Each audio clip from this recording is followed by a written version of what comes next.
Hello दोस्तों, मैं आशुतोष और आप सुन रहे हैं पॉडकास्ट आशुतोष के साथ। दोस्तों, आज मैं आपके लिए दो ऐसे सत्य घटना लेकर आया हूं जो आपको ये सोचने पे मजबूर कर देगा वास्तव में रूहानी शक्तियां होती हैं या नहीं। ऐसे में अगर आप ये कहते हैं कि भूत प्रेत कुछ नहीं होते तो ये कहना गलत ही होगा। पहले मैं भी इन सब चीज पे यकीन नहीं करता था, लेकिन मेरे संग भी कुछ ऐसी ही अनहोनी हुई है, मेरा सोच ही बदल के रख दिया। और अगर आपके साथ भी अगर ऐसी ही कोई घटना हुई है तो हमें आप मैसेज कर सकते हैं और हमारे वीडियो को लाइक, चैनल को सब्सक्राइब जरूर कर लीजिएगा। हेलो दोस्तों, ये सच्ची भूत की सच्ची घटना मुझे बिपिन यादव ने भेजी है। यह 1990 की घटना है, जब बिपिन जी मुंबई में अपनी पढ़ाई पूरी करने आए थे। मुंबई में वो एक हॉस्टल में रुके थे जो भूतहा था। उस वक्त उनके साथ कुछ डरावनी घटनाएं हुई थी। अब आगे की कहानी बिपिन जी के शब्दों में। बिपिन, मेरा परिवार वडोदरा में रहता है, पर मुझे वडोदरा शहर में कोई रुचि नहीं थी। मैं मुंबई में रहना चाहता था, इसलिए 12वीं कक्षा के बाद मैं घर वालों से अनुमति लेकर अपनी आगे की पढ़ाई पूरी करने मुंबई आ गया। वहां पर मैं 2 दिनों तक एक होटल में रुका था और तीसरे दिन मुंबई पश्चिम में एक अच्छे से बॉयज हॉस्टल में अपना एडमिशन कराया। वो हॉस्टल 2 मंजिल वाली एक इमारत थी। हर एक मंजिल पर 20 कमरे थे। उसमें से मुझे दूसरी मंजिल पर 28 नंबर का कमरा मिला था। उस वक्त हॉस्टल में नए साल की एडमिशन बस शुरू ही हुई थी और मैं वहां दूसरी मंजिल पर रहने वाला पहला और अकेला विद्यार्थी था। बाकी पूरा हॉस्टल खाली था। मेरे अलावा वहां 3 लोग और थे जो कैंटीन और रजिस्ट्रेशन संभाल रहे थे। उस दिन एडमिशन लेकर मैंने सुबह 10 बजे के आसपास मेरा सामान होटल से वहां शिफ्ट कर दिया। मैं 3 दिन की भाग दौड़ से थका हुआ था, इसलिए सामान रखने के बाद तुरंत सो गया। कुछ समय बाद मेरी नींद दरवाजे की आवाज से टूटी। कोई दरवाजा खटखटा रहा था। उस वक्त दोपहर के 12:30 बज रहे थे। मैंने नींद में ही जाकर दरवाजा खोला। दरवाजे पर हाफ चड्डी और सफेद कुर्ता पहने एक जवान लड़का खड़ा था।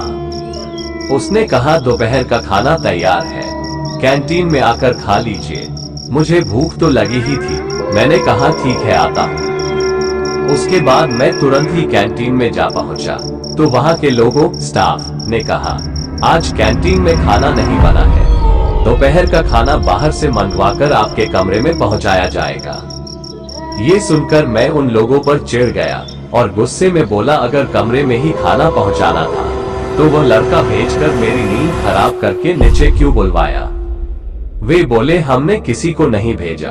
फिर मैंने कहा कि फिर वह हाफ चड्डी और सफेद कुर्ते में कौन आया था, तुम्हारा भूत? वे बोले, आपको या तो वहम हुआ है या तो आपके साथ किसी ने मजाक किया है।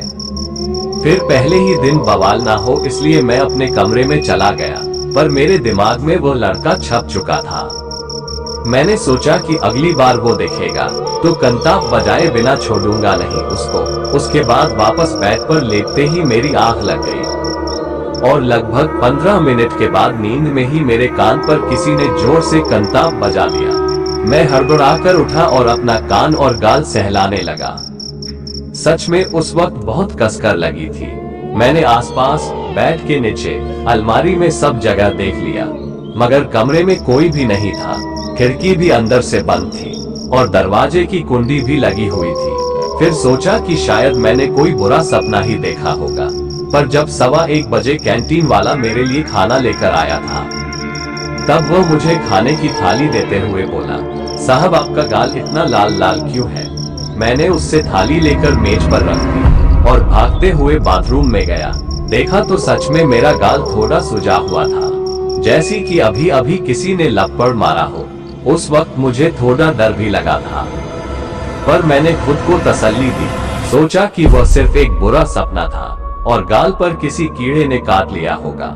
बाथरूम से फ्रेश होकर लौटने में मुझे कुल 15 मिनट लगे थे। कमरे में फैली हुई खाने की खुशबू से ही लग रहा था आज मटन की दावत पक्की है।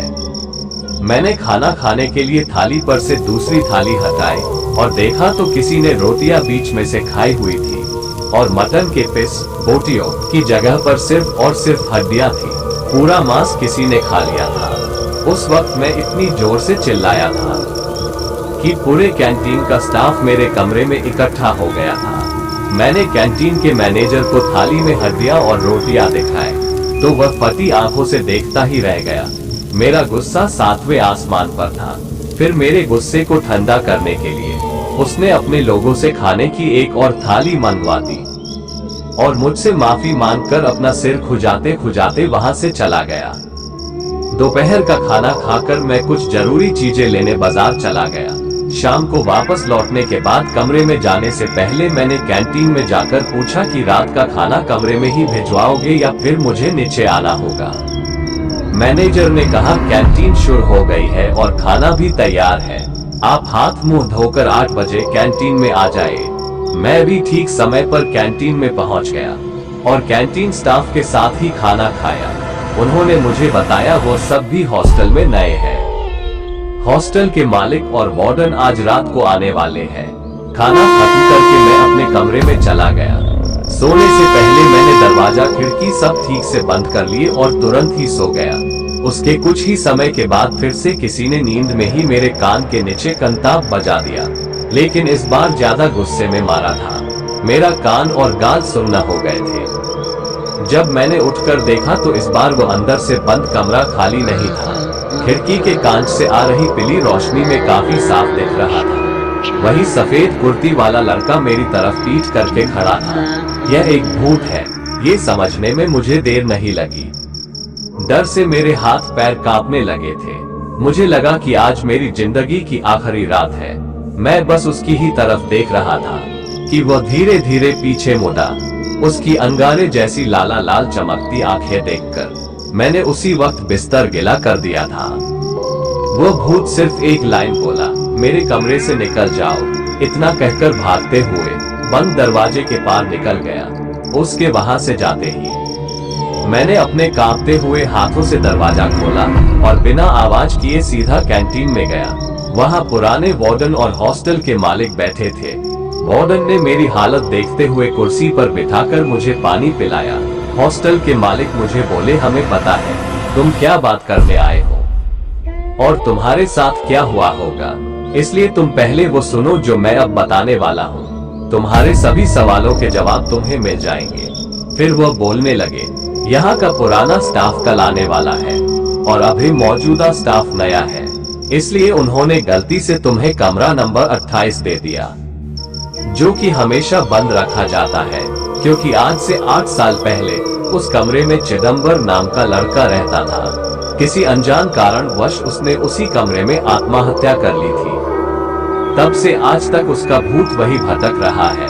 उसके मरने के बाद कमरा नंबर 28 में हमें 2-3 बार भूत प्रेत की घटना हुई। फिर हमने उसे हमेशा के लिए बंद कर दिया, पर मैं और वार्डन साहब सिर्फ 2 दिनों के लिए बाहर गए थे और नए स्टाफ को यहाँ के कायदे कानून पता नहीं थे, इसलिए उन्होंने गलती से तुम्हें उस भूतहा कमरे की चाबी सौंप दी।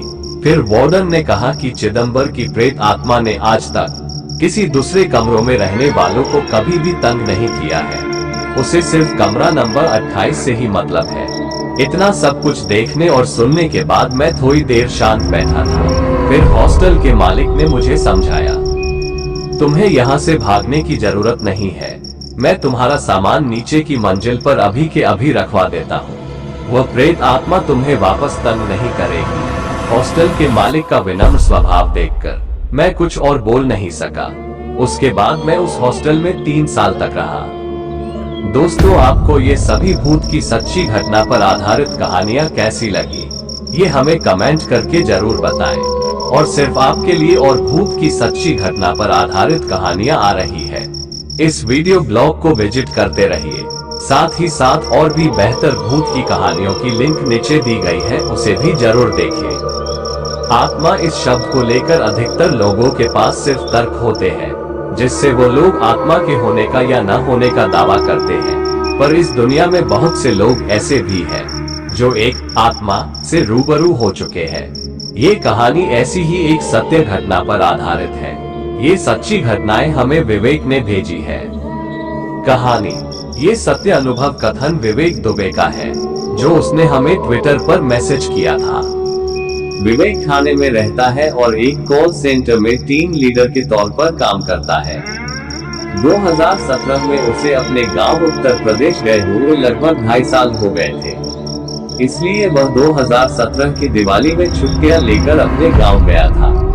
उत्तर प्रदेश के एक पूरी तरह देहाती इलाके में वह रहता है, जहां बिजली के खंभे तो है मगर गांव में बिजली जाती रहती है। उसे बचपन से ही छत पर मच्छरदानी लगाकर सोने की आदत है, जो बड़े होने के बाद भी नहीं छूटी। उस रात भी वह छत पर अकेले ही सोया था। रात को उसकी नींद किसी अजीब से आवाज से खुली, जो उसे घर से थोड़ी दूर घनी झाड़ियों वाली बस्ती से आती हुई महसूस हुई। वह मच्छरदानी खोल के बाहर निकला और छत की रेलिंग के पास जाकर आसपास नजर घुमाए तो उसे पीपल के पेड़ के गोल गोल चक्कर लगाता हुआ एक साया नजर आया। उसने सोचा कि होगा कोई परेशान आदमी जो रात में घर में बाहर टहल रहा होगा। हमेशा की तरह बिजली नहीं थी, इसलिए चांद से आने वाली टिमटिमाती रोशनी में विवेक दूर से कुछ ठीक देख नहीं पाया। उसने तो सिर्फ दिखने वाली आकृति के सहारे अंदाजा लगाया था, अपने मन में उठने वाले डर को खामोश करके। विवेक अपनी मच्छरदानी में जाकर सो गया, पर कुछ ही मिनटों में उसकी नींद फिर से उसी अजीब आवाज से खुली, पर इस बार वह आवाज दूर से नहीं कहीं नजदीक से आ रही थी। विवेक फिर से उठा और छत की रेलिंग के पास गया और उसे घर के आंगन में जो नजारा देखा, उसे देखने के बाद विवेक के बदन में दौड़ रहा खून मानो वायरस बन गया। उसके कान ठंडे होकर सुन्न हो गए, क्योंकि वहां एक 6 फुट का लंबा डरावना साया खड़ा था, जो छत पर आने वाली सीढ़ियों की तरफ देख रहा था। उसे देखकर विवेक नीचे बैठ गया, पर कुछ ही पलों में वो साया बाहर से ऊपर आने वाले छत के दरवाजे में खड़ा था। विवेक उसके आर पार देख सकता था। वो साया धीरे धीरे विवेक की तरफ बढ़ रहा था। विवेक ने जरा सभी समय न गवाते हुए हनुमान जी का जाप करना शुरू कर दिया। हनुमान जी का नाम लेते ही वो साया कुछ ही पलों में हवा में ही अंतर्ध्यान हो गया। वह क्या था, वहां किस प्रकार के इरादे से आया था, कुछ भी पता नहीं, पर विवेक के कहने अनुसार उस साये को कोई चेहरा नहीं था, बस एक अजीब आकार जिसके आर पार देखा जा सके ऐसा कुछ था। आत्मा भटकती क्यों है? जब तक कोई भी इंसान शरीर के साथ जीवित होता है तो उसकी कुछ इच्छाएं होती है और अपने जीते जी वो उन इच्छाओं को पूरा करना चाहता है, और जब कोई इंसान उस इच्छाओं को पूरा किए बिना मरता है तो उसे अकाल मृत्यु भी कहते हैं। मतलब समय से पहले मौत। यह मौत बड़ी ही दर्दनाक होती है, और कहते हैं कि जिसकी अकाल मृत्यु हुई है उसकी आत्मा उसका समय पूरा होने तक इसी संसार में भटकती रहती है, और इस समय में वह आत्मा कभी कभी अपनी इच्छा पूर्ति के लिए किसी और मानव शरीर का सहारा लेने का प्रयास भी कर सकती है। हमारी वीडियो ब्लॉग पोस्ट सच्ची घटनाएं पूरी देखने के लिए धन्यवाद। इस वीडियो ब्लॉग पर इस तरह के कई भूत प्रेत के सच्चे अनुभव मौजूद हैं, आप उन्हें भी देख सकते हैं। हमारे चैनल को सब्सक्राइब, वीडियो को लाइक जरूर कर लीजिए। धन्यवाद।